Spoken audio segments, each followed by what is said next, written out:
আসসালামু আলাইকুম গাইস, দেখেন আলু দিয়া পাঙ্গাস মাছের ঝোল রান্না করতেছি। দেখেন রেসিপিটা কেমন লাগে আপনাদের থেকে, ভালো লাগলে কমেন্ট করবেন, আপনাদের দেখাবেন ভালো লাগলে। আগে আলুগুলা আমি মাছের মতন আগে ভাজবো। এরপরে কাঁচামরিচ দিচ্ছি, আসলে কাঁচামরিচ দিয়ে তরকারি খেতে ভালো লাগে। আর শুকনো গুঁড়ো মরিচ আমি অল্প দিই। যে লবণ দিতে আছি, স্বাদ মতন লবণ দেবেন।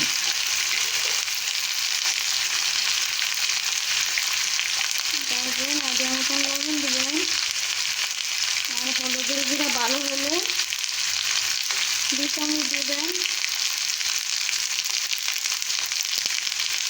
আর মরিচের গুঁড়া অল্প দেবো আমি, আর যাদের ঝাল অনুযায়ী দেবেন।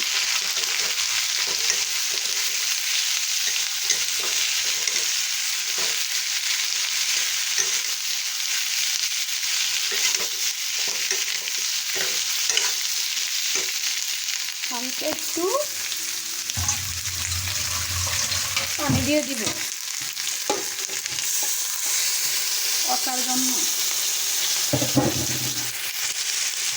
কষানোর জন্য।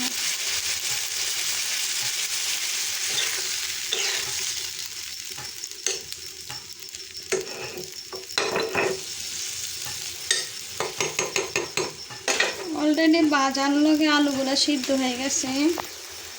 আর একটু জিরার গুঁড়া দিয়ে দিব, এই জন্য পাঙ্গাস মাছ তো, এই জন্য পাঙ্গাস মাছের ভিতরে একটু মশলা দিলে, আদা বাটা, পেঁয়াজ রসুন বাটা, তাহলে মনে করেন টেস্টটা ভালো লাগে।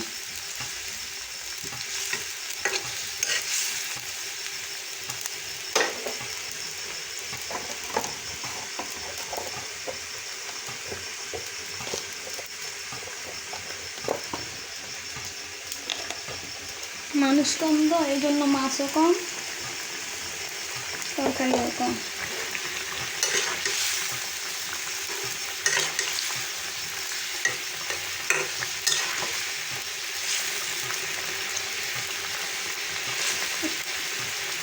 একটু কষবো, যত তরকারি কষাইবেন তত স্বাদ তরকারি।